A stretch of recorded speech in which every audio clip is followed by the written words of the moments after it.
On a cold morning in Birmingham, Alabama, a 9-year-old boy named Malik sat quietly outside the Children's Medical Center. Dressed in an oversized jacket and shoes held together with duct tape, he wasn't asking for anything.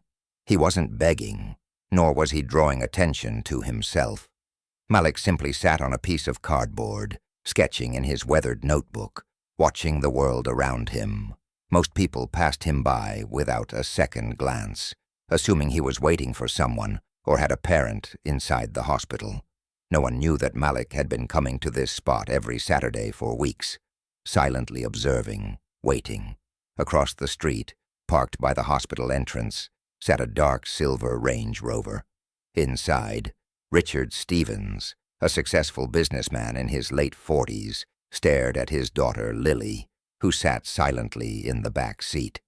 Lily had been paralyzed after a car accident, and despite the best efforts of doctors and specialists, she had not been able to regain the use of her legs. Richard had spent hours listening to medical professionals telling him it would be a long journey with no guarantees, and every time he thought about the life his daughter had lost, his heart sank. As he carried Lily into the hospital, Malik stood up, his voice calm but firm. "Sir, I can make your daughter walk again." Richard stopped in his tracks, his expression a mix of confusion and disbelief. He turned to the boy, questioning him, but Malik simply repeated, "I can help her walk again." After a brief moment of hesitation, Richard dismissed the boy, convinced it was just a child's fantasy. But Malik's words stayed with him throughout the day, gnawing at him, until he finally decided to return. What happened next would change everything. On a chilly morning in Birmingham, Alabama, a 9-year-old boy named Malik sat quietly on a flattened cardboard box near the entrance of the Children's Medical Center. His boots were held together with duct tape, and he wore an oversized jacket that barely fit him. Yet he seemed completely at peace, drawing in a weather-beaten notebook. He didn't ask for anything, didn't beg for help, and didn't even make a sound. Malik had been coming to this spot every Saturday for weeks, sitting on the sidewalk and quietly observing the busy flow of people entering and exiting the hospital. Most people ignored him, assuming he was simply waiting for someone or that he had a parent inside the building. But Malik was different from the other children. He wasn't there by accident, nor did he have a simple reason for sitting there. He had a quiet purpose that no one understood, at least, not yet. Across the street, in a dark silver Range Rover, sat Richard Stevens, a well-dressed businessman in his late 40s. His tie was slightly loose and his shirt collar wrinkled, suggesting that he was a man who had been under stress for some time. His car was parked in front of the hospital, but his attention was on his daughter, Lily. Lily, only 6 years old, had been paralyzed after a tragic car accident. The joy and energy she once had as a curious child, racing her cousins and climbing trees, had been replaced by an eerie stillness. Sitting in her booster seat, wrapped in a pink blanket, she stared blankly ahead. Richard could feel the weight of her silence, the pain of her lost potential. The accident had turned their lives upside down, and after countless appointments with specialists, therapists, and neurologists, he had come to terms with the fact that Lily might never walk again. One day, as Richard carefully carried Lily into the hospital, Malik saw them. He noticed the way Richard held Lily, cradling her with an almost desperate tenderness, as though afraid she might break if he let go. He saw how Lily's eyes were fixed on the sky, avoiding the hospital building and everything it represented. Malik watched closely, his mind working quietly, and then without hesitation he stood up and called out to Richard, "Sir, I can make your daughter walk again." Richard stopped mid-step, frozen by the unexpected words. His first instinct was to dismiss Malik as just another kid spouting nonsense, but the way the boy spoke was unlike anything he had ever heard before. It wasn't said with a laugh, a sense of hope, or a plea for attention. It was said like a fact, as though Malik truly believed it. Richard turned and narrowed his eyes at Malik, asking him what he meant. Malik repeated his statement, "I can help her walk again." Richard, now a little taken aback, looked Malik up and down, his taped-up boots, his oversized jacket, and his cracked glasses. To him this all seemed like a strange coincidence, maybe even a scam. Yet something about the boy's voice lingered in his mind long after he had walked into the building, carrying Lily with him. Richard tried to ignore it, sitting through appointment after appointment with no answers, just the same long, difficult road ahead. But Malik's words kept echoing in his head. "I can make your daughter walk again."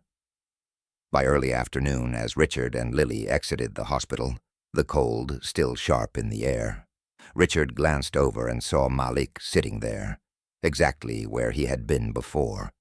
This time, Malik was looking directly at him, as though he had been waiting for Richard to return. Richard hesitated but walked over. "Why would you say something like that? You think this is funny?" he asked. Malik's reply was steady, calm, and unshaken. "I don't have to know her to help," Malik said. "My mom used to help people walk again." He explained that his mother was a physical therapist who had helped people like Lily walk again, without machines, without high-tech equipment, just using patience and faith. Richard stood there, not knowing what to think. "So you think you're some kind of doctor now?" he scoffed. Malik didn't react to the sarcasm. He simply told Richard that it wasn't about machines or fancy treatments. It was about people believing they could heal. And that was when Richard, in a moment of desperation, agreed to give Malik a chance. "Fine. You want to waste your time, kid? Meet us tomorrow at noon in the park." The next day, Malik showed up, as promised. He brought simple tools, socks, tennis balls, a small jar of cocoa butter, and a warm rice pack wrapped in cloth. And what followed was nothing short of extraordinary. Slowly, carefully, Malik worked with Lily's legs, applying gentle movements, stretching, and using pressure points.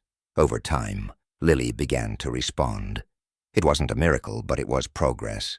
Small movements, tiny steps that slowly built into something greater. Through this experience, Richard came to understand something he had long dismissed, the power of belief and human connection. And Malik, a boy who had nothing but a heart full of hope, showed Richard that sometimes healing comes in the most unexpected forms. In a quiet neighborhood in Birmingham, Alabama, a 9-year-old boy named Malik sat outside the Children's Medical Center, unnoticed by most passers-by. His oversized coat and duct-taped boots, the cracks on his glasses, and the weather-worn notebook he carried with him all painted a picture of a child with very little. Yet Malik wasn't asking for charity. He wasn't begging for attention.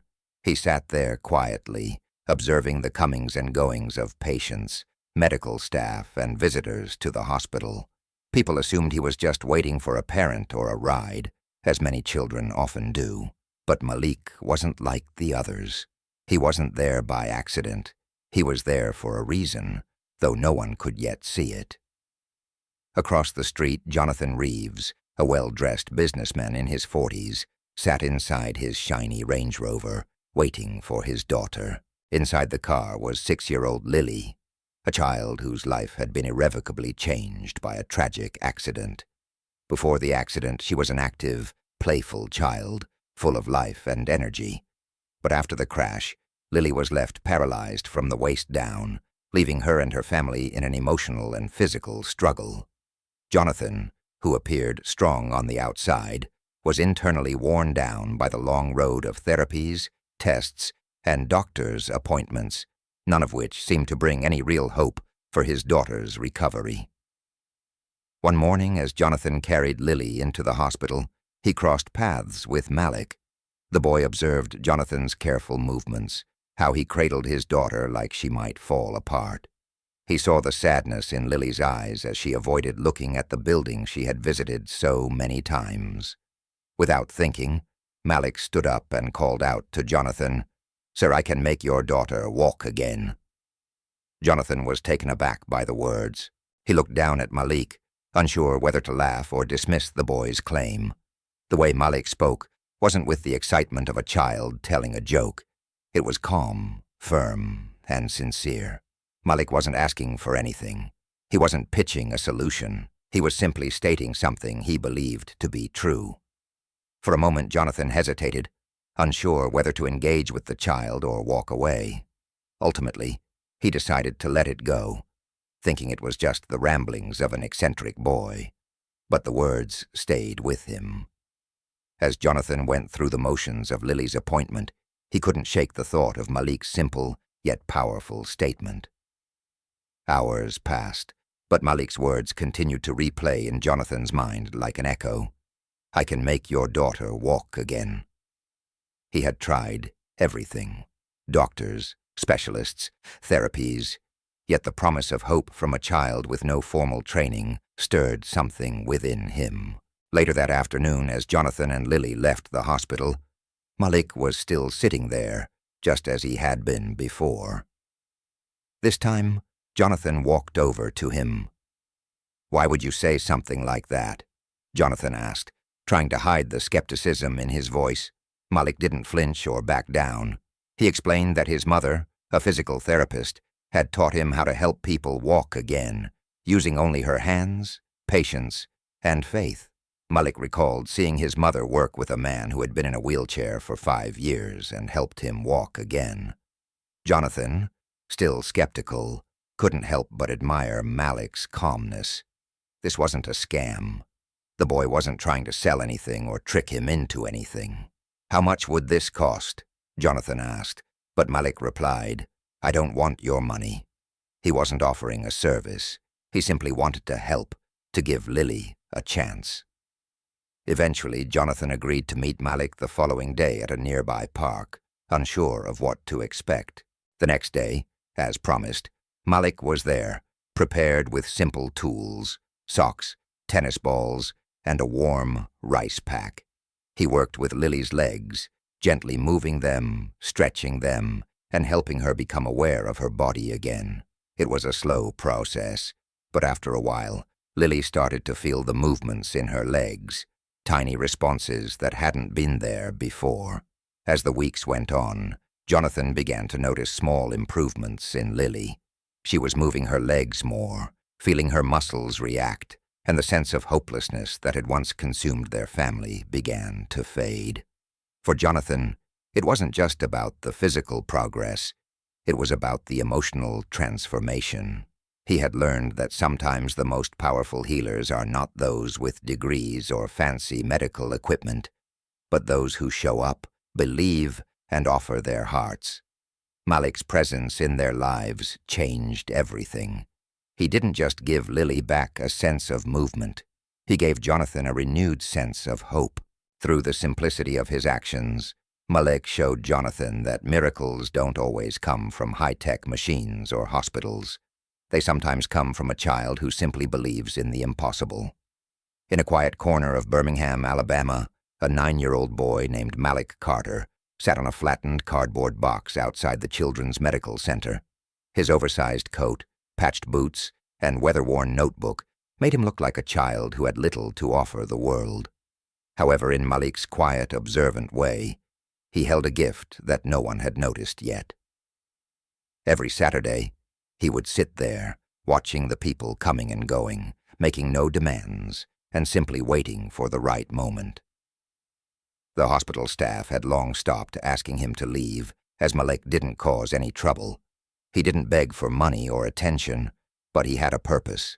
His presence was quiet, yet his gaze never missed a thing.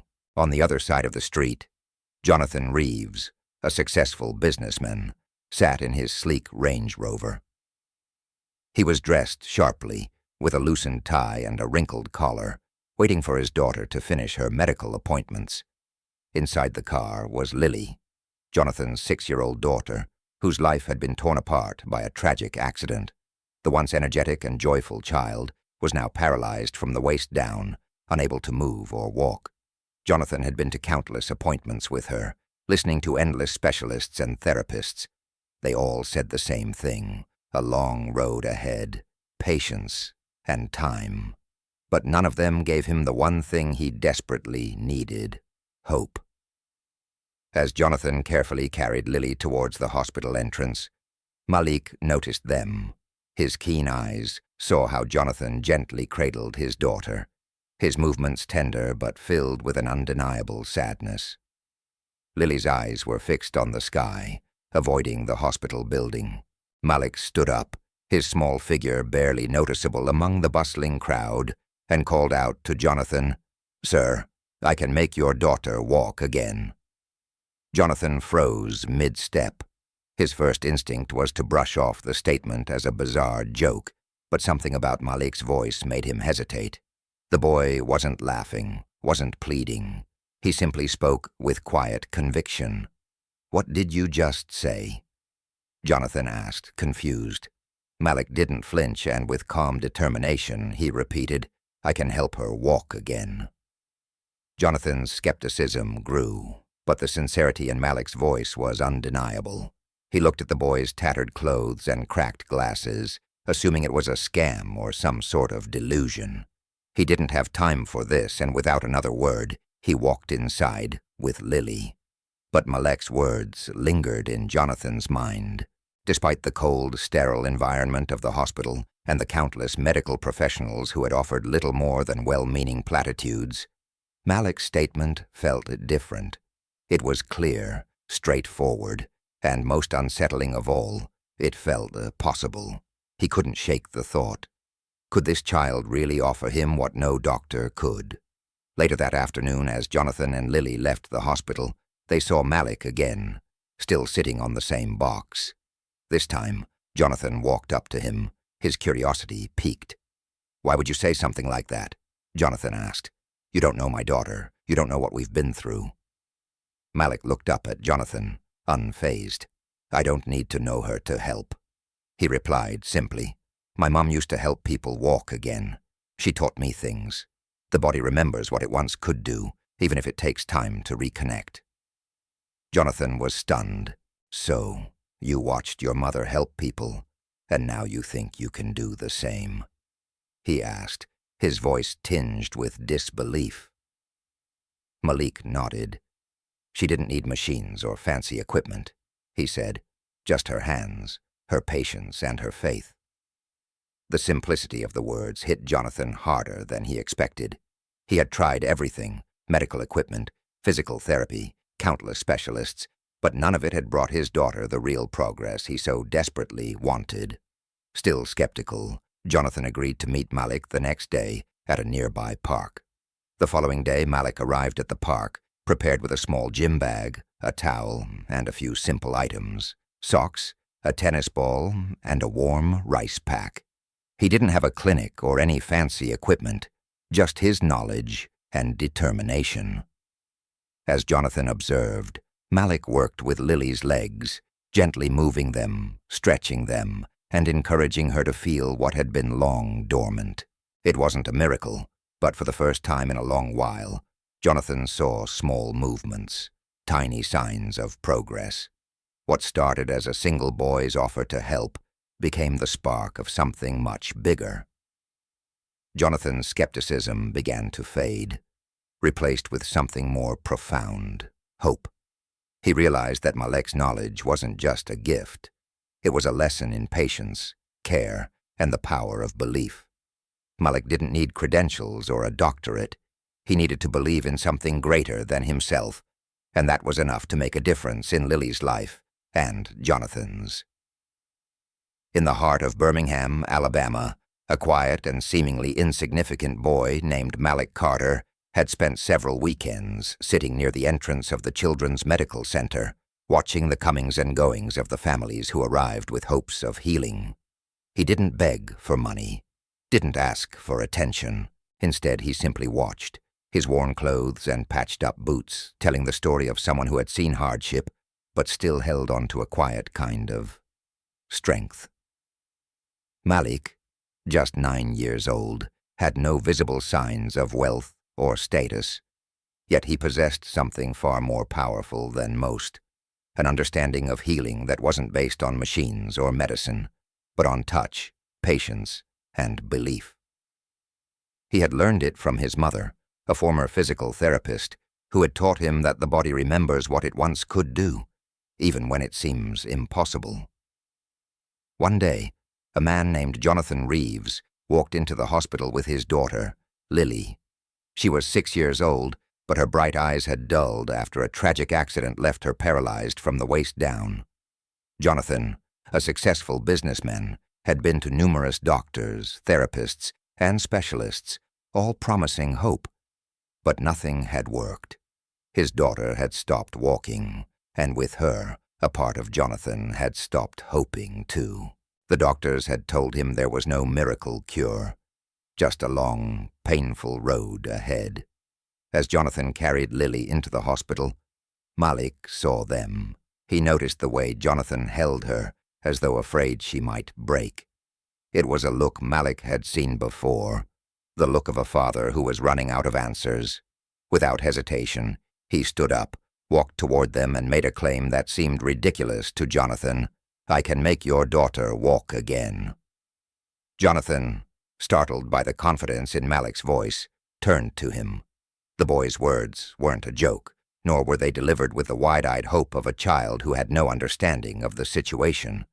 They were spoken as if Malik knew something that Jonathan didn't, as though the child was certain of the truth of his statement. But Jonathan, overwhelmed by years of disappointment and professional advice, walked away, brushing off the strange encounter. Yet Malik's words lingered in Jonathan's mind. Something about the boy's calm assurance gnawed at him, despite the fact that he had never been so skeptical. Later that day, Jonathan found himself back at the hospital, staring at Malik, who was still sitting there, as though waiting for him. Jonathan felt an odd pull to approach him again. He asked Malik why he had said such a thing, why he thought he could help when no one else had been able to. Malik's response was simple, but it made Jonathan stop in his tracks. "I don't have to know her to help." Malik explained that his mother had taught him how to help people walk again, using her hands, patience, and a deep belief in the body's ability to heal. The conversation stayed with Jonathan long after he had left the hospital that day. The next day, Jonathan agreed to meet Malik at Harrington Park. He was skeptical, but desperate for anything that might help his daughter. At the park, Malik didn't have fancy equipment or medical instruments. Instead, he brought simple items: rice packs, socks, a tennis ball, and a willingness to teach Jonathan and Lily. As he worked with Lily's legs, stretching them, helping her feel sensations she had long lost, Jonathan saw something he hadn't seen before. Progress not in leaps, but in tiny, subtle steps. For the first time in a long while, Jonathan found himself truly listening. Malik wasn't offering false promises or quick fixes. He was offering something far rarer: hope grounded in patience and care. By the end of their session, while Lily wasn't walking yet, she was moving her toes. The breakthrough wasn't about dramatic changes, but about a shift in how Jonathan saw his daughter's journey and his own. Malik didn't promise miracles. He simply asked them to try, to believe in what their bodies could still do. This quiet boy, who had lost so much in his own life, gave more than just healing. He gave a family the gift of believing again. No machines, no fancy degrees, just heart and patience.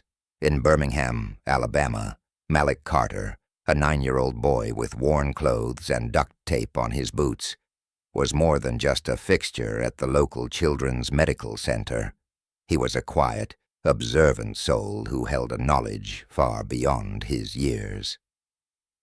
While most children his age were preoccupied with video games and schoolyard games, Malik spent his weekends outside the hospital, quietly sketching in his notebook or simply watching the people who entered and exited the building.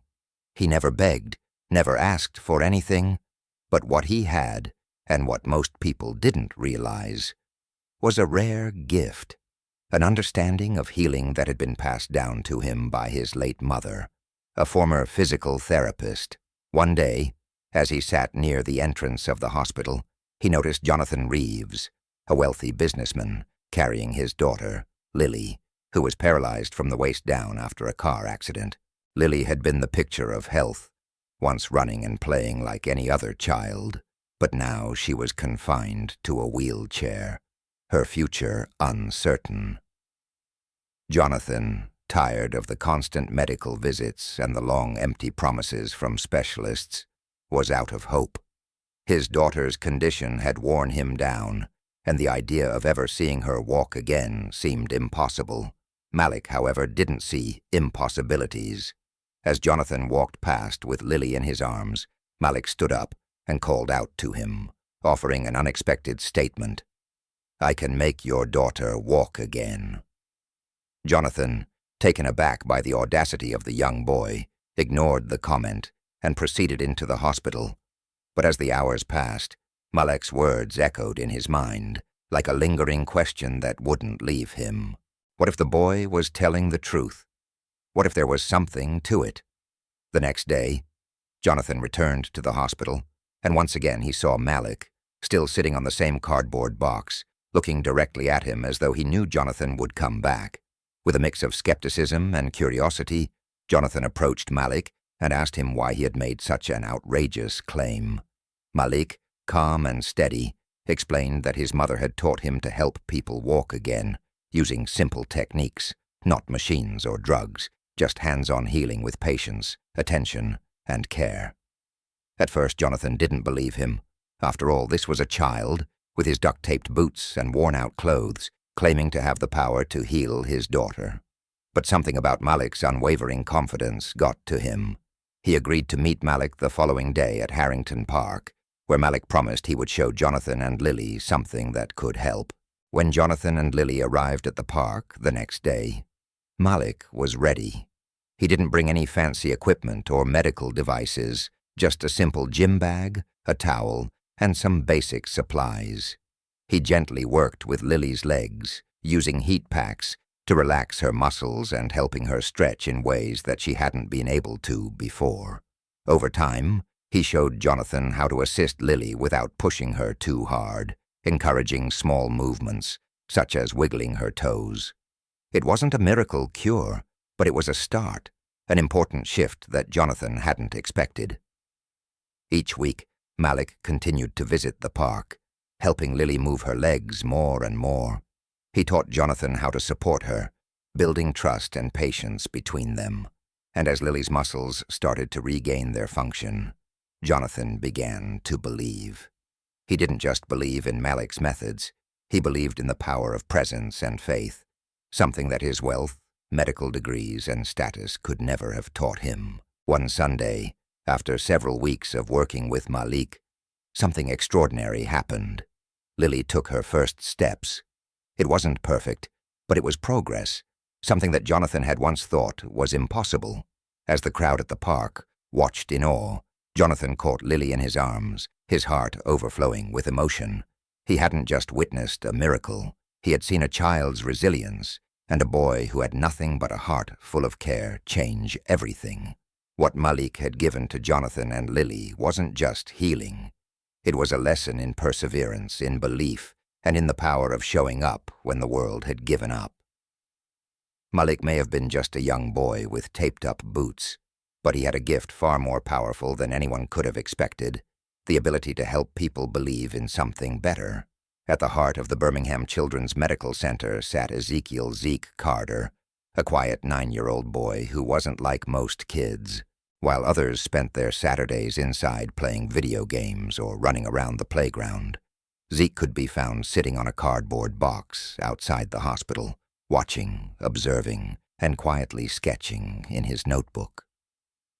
His boots were patched up with duct tape, and his clothes were too big, but despite his humble appearance, he carried a knowledge few could ever expect. His late mother, a former physical therapist, had taught him that true healing doesn't always come from machines or expensive treatments. It comes from simple, patient, hands-on care. Most people passing by the hospital paid no attention to Zeke, but he noticed them. He saw the hurried faces of parents, the worried expressions of doctors, and the many children who came in and out of the hospital for treatment. Zeke understood their struggles, but he also believed in the healing power of what his mother had taught him. He wasn't there to beg for money or ask for attention. He simply sat, quietly waiting for the opportunity to help someone who needed it.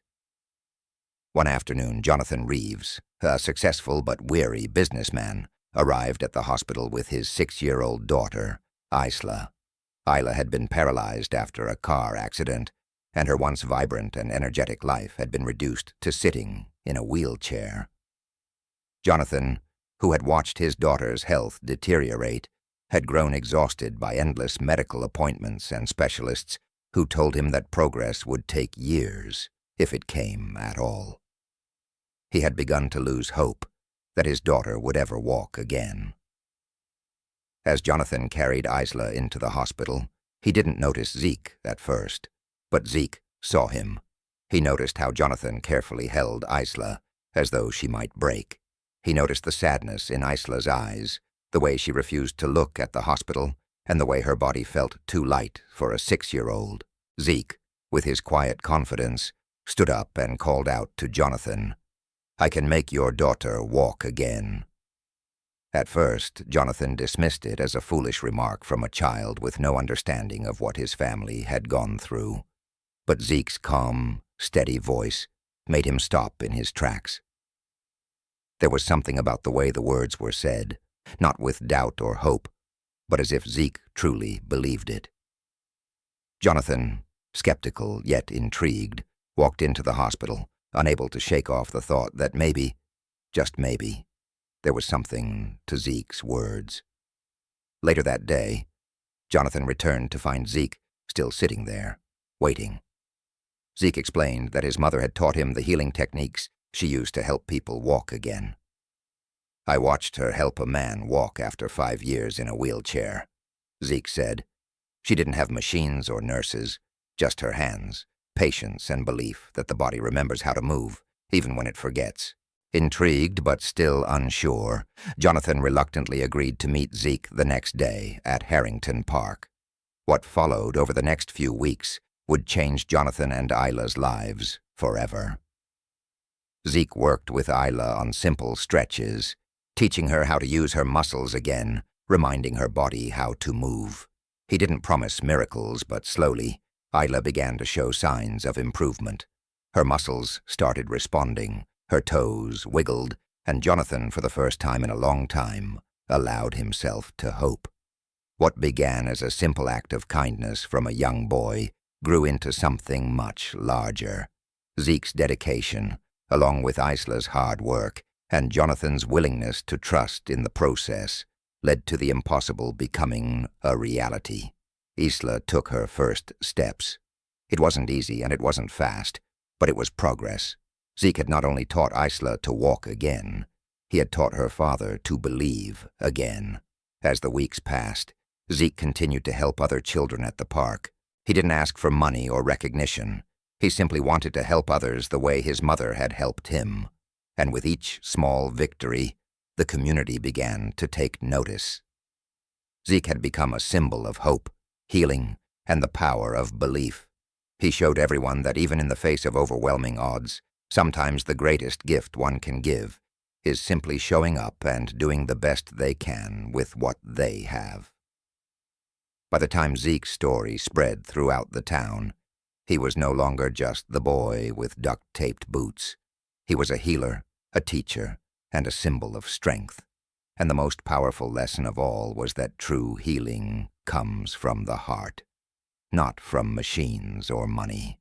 In the quiet corridors of Birmingham Children's Medical Center, there sat a young boy, Ezekiel "Zeke" Carter, a 9-year-old with a remarkable gift. While others would have been preoccupied with the hustle and bustle of hospital life, Zeke spent his Saturdays sitting outside, observing, drawing in his notebook, and silently watching the world go by. Dressed in a coat too large for him, and with duct-taped boots, Zeke seemed like an unlikely candidate for anyone to take seriously. Yet, despite his appearance, He carried with him the wisdom passed down from his late mother, a skilled physical therapist who had taught him the power of simple, patient care. His mother had dedicated her life to helping people walk again, teaching Zeke that healing doesn't always require high-tech machinery or drugs. Sometimes, it's the quiet acts of patience and belief that make all the difference. Zeke's life wasn't one of luxury. He didn't have much material wealth, but he had something far more valuable, an understanding of the body's resilience, learned from watching his mother. This knowledge became Zeke's guiding principle. He wasn't seeking recognition or attention, nor was he there to ask for money. He simply believed that he could help, and he waited for an opportunity to prove it. One day, a man named Jonathan Reeves walked into the hospital carrying his 6-year-old daughter, Isla. Isla had been paralyzed from the waist down due to a tragic accident, and Jonathan, a man of wealth but also deep despair, had been grappling with the uncertainty of his daughter's future.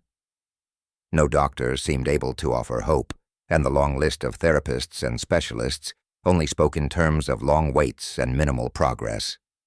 Isla was becoming more withdrawn with each passing day, and Jonathan found it increasingly difficult to accept the bleak prognosis for his daughter's recovery.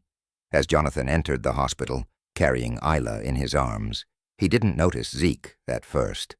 But Zeke noticed him. He saw the sorrow in Jonathan's eyes, the tenderness in his grip as he held Isla, and the way Isla avoided even looking at the hospital.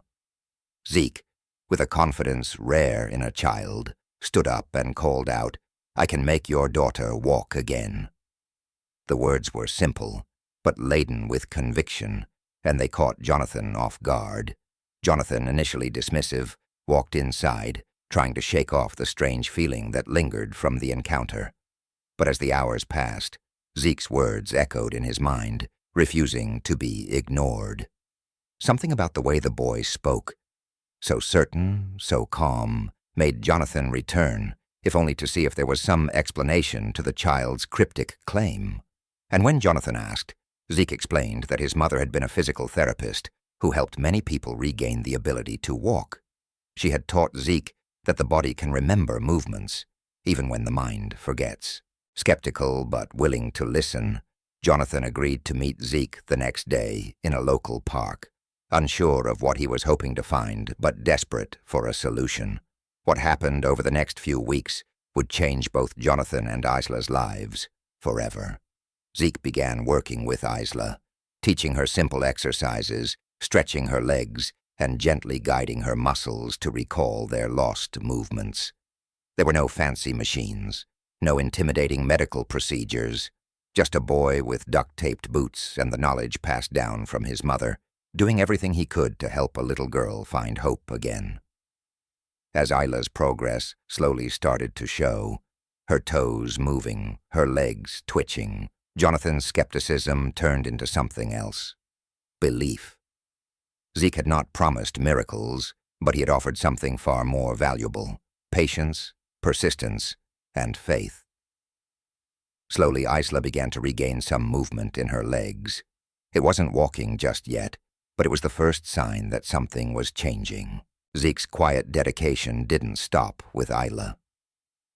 Word began to spread, and soon other families were coming to Harrington Park, hoping Zeke could help their children as well. What began as a simple act of kindness turned into a movement, one that brought people together, united in the belief that healing doesn't always come from machines or medicine. It can come from the heart, from showing up when it matters most, and from believing that even the smallest of people can make a big difference. Zeke's story is a powerful reminder that sometimes the greatest gift we can give to someone isn't money or fame, but our time, our belief, and our willingness to help. And sometimes those gifts can change the world. The story of Ezekiel "Zeke" Carter is one that reminds us all of the power of hope, patience, and the incredible resilience of the human spirit. Zeke was not your typical 9-year-old. He didn't come from a wealthy background, nor did he have the latest gadgets or stylish clothes. Instead, he wore duct-taped boots, and an oversized coat. But Zeke carried with him something far more valuable than material possessions: the knowledge and skills passed down to him from his late mother, Monique Carter, a physical therapist who had dedicated her life to helping others regain the ability to walk. Zeke's story begins in Birmingham, Alabama, outside a children's hospital where he could often be found sitting quietly, drawing or observing the world around him. He wasn't begging for anything, just observing. He had no intention of drawing attention to himself, but Zeke knew something that most people didn't. The body, despite its many challenges, has the ability to heal and remember. His mother had taught him this lesson through her work, helping people who had been told they could never walk again regain their independence, often without the help of fancy machines. It was a quiet knowledge, one rooted in patience, faith, and belief in the body's own healing abilities. One day, Jonathan Reeves, a wealthy man whose daughter Isla had been paralyzed in a tragic accident, crossed paths with Zeke. Jonathan, who had been through countless appointments with specialists and therapists, was becoming weary of the endless cycle of disappointment and uncertainty surrounding Isla's future. That day, as he carried Isla into the hospital, Zeke, sitting nearby, spoke up. "I can make your daughter walk again," he said with quiet certainty. Jonathan, initially dismissive, thought little of the boy's words, chalking it up to naivety or a desperate plea for attention. But Zeke's calm, unwavering conviction stayed with him, pulling at his mind throughout the day. So, Jonathan, skeptical but intrigued, returned the next day. He met Zeke in the park, where the boy patiently explained his mother's teachings and showed him how simple movements, warmth, and attention to Isla's body could help trigger muscle memory. Zeke didn't promise miracles. He simply showed up, day after day, with a focus and dedication that Jonathan had never seen. Over the next few weeks, Isla began to show signs of progress. She started to move her toes, and her legs began to twitch, something Jonathan thought might never happen again. The skepticism that had once defined his approach shifted to belief, not in a miracle cure, but in the quiet power of patience, persistence, and Zeke's unshakable faith in Isla's potential. Zeke didn't just help Isla. Word spread, and other families, inspired by his work, came to Harrington Park hoping for a glimmer of hope for their children. Zeke helped them, offering simple exercises and guidance that empowered them to believe in themselves. He taught them that the body remembers even when the mind forgets, and that healing doesn't always come from machines or medication. It comes from the heart, from showing up, and from unwavering belief. The community around Zeke grew. People saw him not as a boy with duct-taped boots, but as someone who had something far more valuable: heart, resilience, and a genuine desire to help others. What started as a simple act of kindness became something far bigger, a movement based on the belief that healing doesn't always require fancy tools, just the right combination of patience, love, and the courage to keep going, even when things seem impossible. Through Zeke's story, we learn that sometimes the smallest of us can have the biggest impact. His gift was not in grand gestures, but in his quiet presence, his patience, and his ability to make others believe in their own strength. Zeke's mother had passed, but her legacy of healing lived on through him, changing lives one small step at a time. And in the process, Zeke showed the world that sometimes the most powerful healing comes not from machines or doctors, but from the heart. In a quiet corner of Birmingham, Alabama, a young boy named Zeke Carter, with duct-taped boots and a weathered notebook, was quietly changing lives. Zeke's incredible story isn't about fame or fortune, but about the power of simple belief and persistence. Despite his humble beginnings, Zeke had the knowledge and skills passed down by his late mother, a physical therapist who helped people walk again without expensive machines. It wasn't until Zeke spoke up one day to Jonathan Reeves, a man struggling with his daughter Isla's paralysis, that the world began to notice. Zeke offered a simple but powerful statement: "I can make your daughter walk again." At first, Jonathan was dismissive, but the boy's certainty stayed with him, and he decided to give it a try. Over weeks, Zeke helped Isla make small but meaningful progress, proving that sometimes the greatest healings come from unexpected places. Zeke's story reminds us that healing isn't always about medicine. It's about patience, faith, and showing up when no one expects you to. Life lesson. Sometimes the greatest change comes from believing in the impossible. Zeke's unwavering dedication and quiet strength show us that, even in the toughest times, hope and persistence can make all the difference. You don't have to be the strongest or wealthiest to change lives. Sometimes all it takes is showing up and believing in others when no one else will. Call to action. If Zeke's story touched your heart, share your thoughts in the comments below. Have you ever seen someone change a life with small acts of kindness? And don't forget to hit that subscribe button for more inspiring stories. Let's spread hope together.